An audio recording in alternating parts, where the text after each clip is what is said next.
महाराष्ट्राची कुलस्वामिनी आई तुळजाभवानीच्या मंदिरात घटस्थापनेचा विधी संपन्न झालेला आहे। महंत आपल्यासोबत आहेत। महंत, खरं तर अतिशय पवित्र दिवस, सर्वांची आतुरता असते, घटस्थापना झालेली आहे, काय सांगाल पहिला? आज तुळजाभवानी देवीचा शारदीय नवरात्र महोत्सवाची आत्ता इतक्याच 12:05 घटस्थापना झालेली आहे आणि त्यानंतर ही देवीची तुळजाभवानीची पहिली माळ म्हणून घटाला घातलेली आहे आणि ही माळ घातल्यानंतर नवरात्र महोत्सवाची सुरुवात झाली म्हणून असं समजलं होतं। आणि पहाटे देवीजीची मंचकी निद्रा ही पूर्ण होऊन 9 दिवसाची निद्रा पूर्ण झालेली। ही 9 दिवसाची निद्रा म्हणजे तुळजाभवानीची घोर निद्रा, म्हणजे ज्यावेळेस दैत्यानं पृथ्वी तलावर हाहाकार मचला होता त्यावेळेस देवीला जो घोर लागला होता, त्यामुळे ही 9 दिवसाची घोर निद्रा देवीला दिली जाते। आणि घोर निद्रा संपल्यानंतर देवीला रात्री 12 नंतर देवीची प्राणप्रतिष्ठापना केल्यानंतर 1 वाजता चरित होते। चरित झाल्यानंतर देवीची सिंहासनावर प्रतिष्ठापना होते। सिंहासनावर प्रतिष्ठापना झाल्यानंतर आज दुपारी 12 वाजता घटस्थापना होते। घटस्थापनेनंतर तुळजाभवानीची पहिली माळ म्हणून आज समजत होती। आणि ह्या पूर्ण नवरात्र महोत्सवामध्ये 9 दिवसाचे 9 छबिले देवीला संपूर्ण अलंकार आणि देवीच्या 5 पूजा ह्या मानल्या जातात। आणि तुळजाभवानीच्या संपूर्ण नवरात्र महोत्सव प्रशासनानं व्यवस्थित चांगला बंदोबस्त केला आहे, तरी सर्व भाविकांनी आनंदाने तुळजाभवानीचे दर्शन घ्यावे। बोल भवानी माता की जय। तुळजाभवानीचे महंत संत तुकोबोजी बाबा होते। जिल्हाधिकारी सचिन उमाजी सर, प्रशासनानं कशी व्यवस्था केली आहे भाविकांना?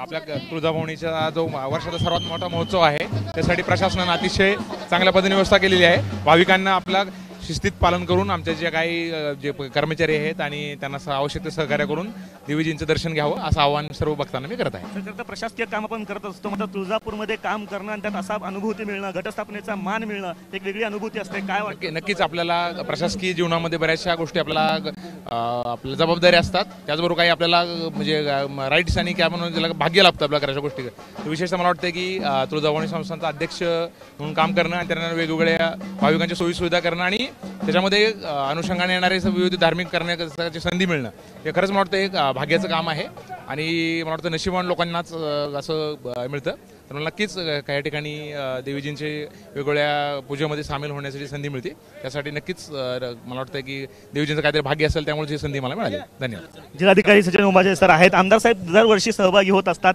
मोठ्या उत्साहात सहभागी होत असतो, पुन्हा एकदा काय सांगाल पहिली? थोडं इथे थांबूया आपण। या नवरात्रीचं एक वेगळं महत्त्व आहे। आई तुळजाभवानीच्या मंदिराचा आणि तुळजापूरचा कायापालटची सुरुवात या नवरात्रीत होणार आहे।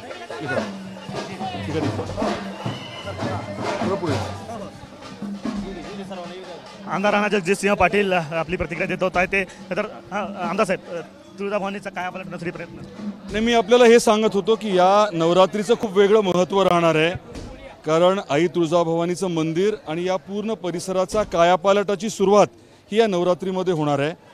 आपण खूप मोठ्या ताकदीने नियोजनबद्ध कामाचं स्वरूप ठरवलं आहे। पुरातत्व विभागाच्या मदतीने जे काही पुरातन आहे, आर्किटेक्चर जे जुनं आहे ते मेंटेन करत आपण पूर्ण कायापालट करतोय। आईच्या आशीर्वादाने आणि सर्वांच्या सहकार्याने पुढच्या वर्षीच्या नवरात्रीपर्यंत बऱ्यापैकी काम झालेलं दिसेल आणि जी काही थोडी असुविधा भाविकांना होत असते ती देखील जवळजवळ राहणार नाही पुढच्या नवरात्रीपर्यंत। पुढच्या नवरात्रीपर्यंत कुठलीच असुविधा जी आहे ती भाविकांना त्रास सहन करावा लागणार नाही, अशा पद्धतीची भावना जी आहे ते आमदार राणा जगजितसिंह पाटील या ठिकाणी व्यक्त करतात। आणि तुळजाभवानी मंदिरामध्ये घटस्थापनेचा विधी जो आहे तो संपन्न झालेला आहे आणि संपन्न झाल्यानंतर आनंदोत्सव जो आहे तो एका प्रकारे या ठिकाणी महंत असतील, पुजारी असतील आणि सगळ्या भाविकांच्या उपस्थितीमध्ये केला जातोय। कॅमेरा पर्सन अयुब कागदीसह आफताब शेख, एबीपी माझा, तुळजापूर। एबीपी माझा, उघडा डोळे बघा नीट।